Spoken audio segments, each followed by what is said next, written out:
بسم الله الرحمن الرحيم الحمد لله رب العالمين وصلى الله وسلم على سيدنا محمد وعلى آله وصحابته أجمعين. Chers frères, aujourd'hui on parlera des anges. C'est le prophète alayhi salatu wassalam qui nous a dit qu'il y a des choses qui s'appellent anges. Et il a été rapporté aussi dans le Coran le terme, le mot ange à plusieurs reprises. Et dans le hadith, les hadiths authentiques, il y en a la mention des anges et certains d'entre eux. Les anges sont des créatures que Allah avait créées. Ils sont créés de lumière. Quand on parle de lumière, pas nécessairement la lumière du jour. La lumière du jour, c'est une sorte de lumière, mais il y en a d'autres sortes de lumière qui n'ont rien à voir avec le jour. Alors, les anges, ils sont créés, ils ne se reproduisent pas. Alors, ils sont créés tout à la fois, c'est-à-dire d'un coup, Allah Ta'ala les a créés. Et les anges, il y en a d'entre eux, ceux qui sont des degrés différents. Il y a le chef des anges, le meilleur des anges, celui que Allah Ta'ala a choisi, c'est Sayyiduna Jibril alayhi salam. Et les anges, ils habitent les cieux. Il habite les cieux, c'est le prophète sallallahu alayhi wa sallam qui avait dit dans un hadith où sans s'approcher que les cieux sont pleins, il n'y en a pas la distance de l'équivalent de 4 doigts où il n'y a pas un ange qui est en train de faire al-qiyam ou bien al-ruku' ou bien la prosternation, as-sujud. Alors les anges, ils remplissent les cieux. Et c'est leur demeure, c'est la demeure des anges. Ils habitent dans le monde céleste.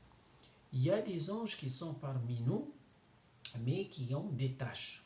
Il y en a des anges qui écrivent les bonnes et les mauvaises œuvres. Il a été rapporté dans les hadiths et aussi dans le Coran, Allah Ta'ala il dit مَا يَلْفِظُ مِنْ قَوْلٍ إِلَّا لَدَيْهِ رَقِيبٌ عَتِيدٌ. Dans Surat Qaf, verset 17, Allah il mentionne que chaque être humain, quand il parle, il y en a un ange qui s'appelle Raqib et un ange qui s'appelle Atid, où c'est Raqib il écrit les bonnes œuvres et Atid il écrit les mauvaises. Que Allah Ta'ala pardonne nos péchés. Et aussi il y en a des anges un ange qui est avec l'humain et qui l'incite à faire le bien. Comme il y en a un diable qui incite l'humain, chaque humain il a avec lui un diable qui l'incite, qui le pousse, qui l'influence négativement à faire le mal. Et aussi il y en a un ange qui est avec nous, qui nous incite à faire le bien. Aussi, il y en a des anges gardiens. Pas un seul ange gardien, il y en a 10. 10 anges qui nous gardent de plusieurs mal. Ces 10-là, avec chaque être humain. Avec chaque être humain, il y en a 10 anges qui le protègent. Il y en a aussi l'ange de la mort, c'est Sayyiduna Azra'il. C'est Sayyiduna Azra'il, c'est avec l'unanimité, le consensus des savants, que Sayyiduna Azra'il, il est le nom de celui l'ange de la mort. Et c'est Sayyiduna Al-Qadi Iyad Al-Yahsubi Al-Maliki Al-Sabti qui a rapporté le consensus que le nom de l'ange de la mort c'est Sayyiduna Azra'il.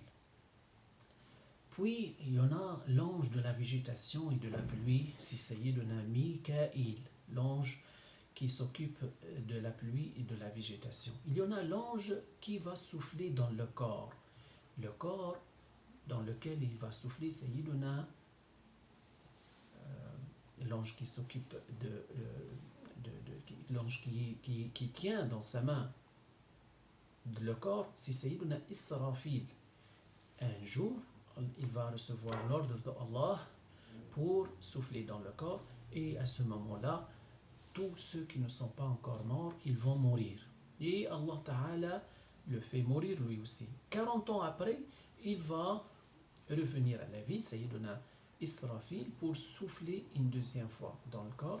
Et là, tout le monde, ceux qui étaient morts, ils vont revenir à la vie, que ce soit des anges, ou bien des bêtes, ou bien des djinns, ou bien des humains.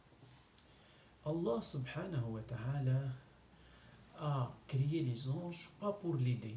Chacun d'entre eux a une mission, a une tâche, mais Allah n'a pas besoin d'aide. Certaines personnes imaginent que les anges ils aident Allah.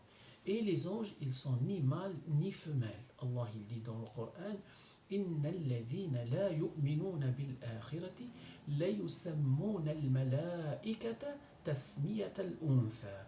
Alors les anges, ils sont ni mâles ni femelles. Et certaines personnes imaginent que les anges sont les filles de Dieu, mais Allah, il n'a pas engendré, il n'est pas engendré et il n'engendre pas. Allah n'a pas de famille, c'est pas comme les humains. Que Allah Ta'ala nous préserve et nous guide vers un droit chemin, le chemin de la bonne foi de notre prophète sallallahu alayhi wa sallam. Walhamdulillahi rabbil alamin.